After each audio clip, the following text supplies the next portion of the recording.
Hello, friend. Let's go. ये कहानी गीता और रामू और सीता की है, जिसमें से सीता और गीता गर्मियों की छुट्टियां मनाने के लिए रामू के पास आती है कि बाहर अच्छा माहौल है, गांव से बाहर हमें अब की छुट्टियां लग गई है और हम बाहर घूमने चलते हैं। ये रामू बोलता है कि कहाँ जाएंगे हम बाहर छुट्टियों में, गांव से बाहर कहाँ घूमने जाएंगे हम। तभी गीता और सीता दोनों बोलने लगती है कि रामू मुंह नाचने लगता है कि हम छुट्टियां मनाने कहाँ और कब के कहाँ जाएंगे। तभी गीता बोलती है ये और सीता भी उनके पीछे पीछे उसको सपोर्ट करती है कि हम बाहर जंगल में की ओर जाएंगे। जंगल की ओर, जंगल में बहुत ही घूमने लायक जगह होती है और डरावनी, और मैंने सुना है कि ये जंगल बहुत ही डरावना और भयानक है और इसमें रहने वाले जानवर हैं। और वो नीम वाले पेड़ की बात सुनी है तुमने? उस पेड़ ट्री के ऊपर एक आत्मा रहती है। हाँ, ये तो मैंने भी सुना है, लेकिन ये अफवाह है क्योंकि उस ओर कोई नहीं जाता। ये अफवाह ही नहीं, इस हकीकत हम उसका पता लगाएं। और सीता और गीता अपना बैग लेकर निकल पड़ती है। वह सोचती है कि रामू क्या पता आएगा भी या नहीं, लेकिन थोड़ी देर चलने के बाद वह रामू के घर के पास से निकलती है तो वो बोलने लगती है कि काफ़ी देर हो गई, रामू अभी तक नहीं आया,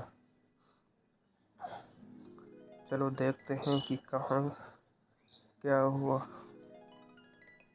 तभी रामू अचानक आके वहीं खड़ा हो जाता है। चलो चलते हैं, अब तो जंगल की ओर जाते हैं और पता लगाते हैं कि क्या है, अफवाह है या ऐसे ही वो गांव वालों ने उड़ा रखी है। हम इस सच्चाई का पर्दाफाश कर देंगे, ये सोचते हुए वो जंगल की ओर निकलने लगते हैं। तभी वो चलते चलते उनको काफ़ी देर हो जाती और रात पड़ने लग जाती है और अचानक से एक पुलिस वाला उनकी ओर ही आते आते देख रामू सोचने लगता है कि ये कौन है। और पुलिस कांस्टेबल उनको समझाता है, ये जंगल की ओर क्यों जा रहे हो, ये जंगल बहुत ही खराब है। Hello hello hello. और पुलिस वाला उनके पास आ जाता है। आने के बाद वह बोल रहा है कि इस जंगल की ओर मत जाओ, जंगल में बहुत ऐसा कुछ नहीं है, हम अपनी गर्मियों की छुट्टियां ऐसे बर्बाद नहीं कर सकते। हम इस और नहीं, हम पास वाले गांव की तरफ जा रहे हैं, आगे तुम्हारी मर्जी, लेकिन उस जंगल की ओर भूल कर भी मत जाना। ये कहकर पुलिस वाला निकल जाता है। आजकल के बच्चे बहुत ही होनहार हो गए, किसी की नहीं सुनते ही नहीं, ये कहते हुए निकल जाता है पुलिस वाला। तभी वो चलते चलते उस ओर होगा शायद वो पेड़, यहाँ उस ओर ही चलते हैं।